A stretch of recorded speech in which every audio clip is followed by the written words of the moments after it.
Pernah merasa asing di tempat yang ternyata akan jadi rumah sementara?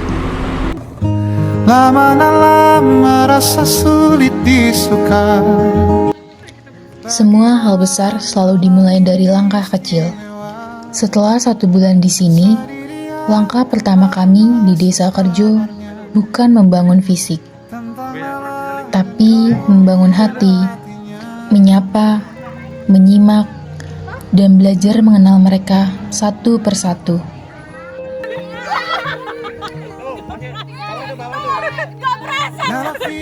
Awalnya canggung, mungkin karena kami orang baru. Tapi senyum itu tak pernah bohong. Sambutan hangat, sapaan ramah, perlahan memecah batas. Mereka tidak bertanya apa yang kami bawa, tapi menawarkan air minum, seolah kami adalah bagian dari keluarga besar mereka. Dari obrolan sederhana, lahir rasa percaya. Dan inilah akhir dari cerita-cerita kami yang akan terus kami kenang, cerita tentang manusia dan upaya untuk saling memahami. Dan saat kami diajak ikut kerja bakti, kami tahu perlahan kami mulai diterima.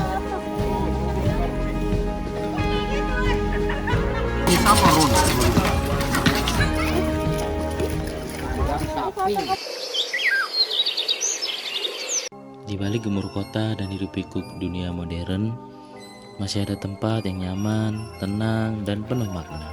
Hanya bilik bambu, tempat tinggal kita, tanpa hiasan, tanpa lukisan. Kami tiba di Desa Kerjo, sebuah desa sederhana di salah satu bagian Gunung Kidul, Yogyakarta. Tapi, percayalah, kehangatan dan keindahannya jauh dari kata sederhana. Langitnya biru, anginnya lembut, senyuman warga yang tulus dan penuh sambutan. Kami datang bukan hanya sekedar untuk tinggal, tetapi untuk belajar, untuk mengabdi, dan juga untuk merasakan bagaimana menjadi bagian dari mereka, meskipun hanya sementara. Bukan hanya melalui program, tetapi melalui hati yang benar-benar ingin hadir untuk masyarakat. Karena sejatinya, pengabdian bukan hanya tentang seberapa besar yang kita bawa, tetapi seberapa tulus kita memberi. Milik kita, haruskah kita beranjak ke kota yang penuh dengan tanya? Lebih baik di sini, rumah kita sendiri, segala nikmat dan anugerah yang kuasa, semuanya ada di sini. Rumah kita. Mungkin ingin bertemu masih ada. Kalau nggak enak gak bakal nemuin partner seaduh. Nanti kan pas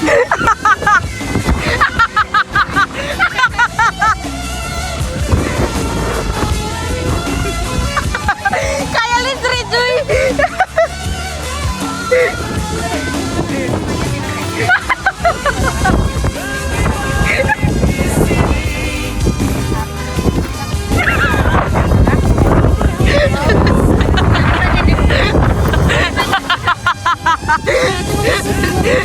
Nikmat dan anugerah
kalau bukan gara-gara KKN, mungkin gue nggak bakalan tahu gimana rasanya dicariin bapak-bapak tiap kali mau ngeronda.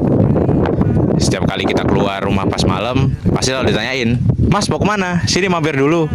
Ini ada teh sama gorengan yang enak nih buat jadi teman buat ngeronda." Nah, kalau bukan gara-gara KKN juga, gue nggak bakal tahu tuh gimana rasanya diajakin kelinting bareng bapak-bapak. Setiap kali ketemu warga, ketemu bapak-bapak, pasti yang selalu ditanya adalah, "Mas, kelinting nggak?" Setelah itu, mungkin juga kalau bukan gara-gara KKN, gue nggak bakalan tahu gimana rasanya nongkrong sampai malam, nyanyi bareng, apalagi sama Karang Taruna. Terus kita cerita-cerita bareng, saling sharing, gimana caranya menghadapi dunia yang nggak tau lah, ini mau dibawa kemana. Kalau bukan karena KKN, mungkin aku nggak ada di dusun kerja ini. Aku nggak kenal beberapa Karang Taruna yang spesial bagiku, kayak Panjul atau Topik. Terus Mas Bondan apalagi itu yang sangat spesial karena dia anaknya yang punya posko. Terus aku juga punya teman yang kalau setiap malam tuh tidur selalu teriak. Entah kenapa itu ngelindur atau kenapa nggak tahu ya. Dan juga kalau nggak KKN, aku tuh nggak bakal bisa ngerasain yang namanya setiap datang ke rumah warga itu dikasih makan, dikasih kopi. Kadang sehari itu kita datang ke 7 rumah warga, 7 kali makan, 7 kali ngopi juga. Dan juga kalau bukan karena KKN, aku nggak bisa mengenal warga yang humble, terus selalu nasihatin setiap kami datang ke rumahnya, kayak, "Mas, minta tolong ini dong," dan kami bisa bantu semampu kami. Kalau nggak KKN nggak bakal tahu gimana rasanya ke Parangarit sampai berdarah-darah, ngeprank teman waktu nyetir pickup mogok ditanjakan sampai teriak-teriak takut semua. Terus setiap pagi sama malam aku harus dengar ngoroknya si Glenn sampai dengar satu posko bangunin semua. Kalau bukan karena KKN, aku nggak akan tahu gimana rasanya bangun pagi-pagi cuman buat siapin sarapan untuk 8 orang. Aku juga nggak akan tahu gimana rasanya nasi tiwul pakai sayur lombok. Terus aku juga nggak akan tahu gimana itu rasanya ngajarin ngaji buat belasan anak dan ngajarin mereka buat hafalan surat pendek sampai mulut berbusa-busa. Terus aku juga nggak akan tahu gimana rasanya main Uno malam-malam sama teman-teman Karang Taruna sampai kalah berturut-turut dan dapat hukuman buat kelilingin lapangan posko. Kalau bukan karena KKN, aku gak akan pernah ngerasain namanya harus rebutan giliran mandi sama 8 orang setiap harinya. Kalau bukan karena KKN, aku gak akan pernah ngerasain naik mobil pick up ke ladang dan nyabut singkong siang hari bolong. Kalau bukan karena KKN, aku juga gak akan pernah ketemu sama anak-anak yang ngajakin main setiap harinya sampai ngetok-ngetok kaca jendela posko. Aku juga gak akan pernah ketemu sama warga yang terima kita dengan baik dan selalu ngasih kita makanan apapun yang mereka punya. Kalau bukan karena KKN, aku nggak akan tahu rasanya diajak nyanyi Margo Holong malam-malam sama Yayan sampai teriak-teriak sampai ditegur teman-teman yang ada di luar posko. Dan kalau bukan karena KKN, aku nggak akan tahu rasanya dance tengah malam cari bel Blackpink kayak orang gila sama teman-teman posko ini. Ya, terus kalau bukan karena KKN, aku nggak akan tahu rasanya gimana dimarahin habis-habisan karena cekot shopee tiap hari. Nah, terus kalau bukan karena KKN, aku nggak akan tahu rasanya punya bapak ibu dan anggota posko, anggota warga kerja yang sebaik ini. Dan aku nggak akan tahu kalau aku nggak KKN bahwa aku itu sesempurna ini. Kalau bukan karena KKN, aku nggak tahu rasanya tidur berlima sama orang yang super duper berisik. Terus aku juga nggak pernah ngerasain gimana ngantri untuk buang air besar. Terus aku kalau bukan karena KKN, ngelihat teman-teman nyari gigi palsu, aku ngobek-ngobek saluran air. Dan satu desa kerja tahu. Kalau bukan karena KKN juga aku nggak tahu rasanya masakan ibu duku Nagasari. Terus aku bisa ngerasain masakan ibu, apalagi singkongnya the best. Terus kalau bukan karena KKN juga aku nggak ketemu anak-anak yang super duper seru ketika belajar bahasa Inggris, sangat bandel ya untuk diajarin. Kalau bukan karena KKN juga aku nggak bisa ngerasain gimana rasanya ngaji terus hafal surat pendek. Kalau bukan karena KKN juga aku nggak bisa ketemu warga yang super duper ramah. Kalau bukan karena KKN, aku gak bakal tahu dan gak bakal pernah ngerasain begadang cuman gara-gara ngedit video yang gak seberapa itu, tapi penting buat teman-teman aku yang lain. Terus kalau misalnya Kalau bukan gara-gara KKN aku gak bakal pernah ngerasain baunya ke teman-teman aku dan diriku juga sih. Terus kalau bukan karena KKN aku gak bakal pernah ngelihat orang manggil pacaran dengan sebutan pangeran. Terus kalau bukan karena KKN aku gak bakal pernah ngerasain ketemu sama warga-warga baik di sini yang awalnya kami ngiranya kami gak bakal diterima dengan baik, tapi ternyata itu cuma hanya overthinking kami doang. Terus ternyata warga-warga di sini juga baik-baik banget, apalagi Pak Suko, our papi, love you. Terus ketemu Pak Ratib, Bu Parni dan Ibu Suko yang baik hati juga, dan warga-warga yang lain juga.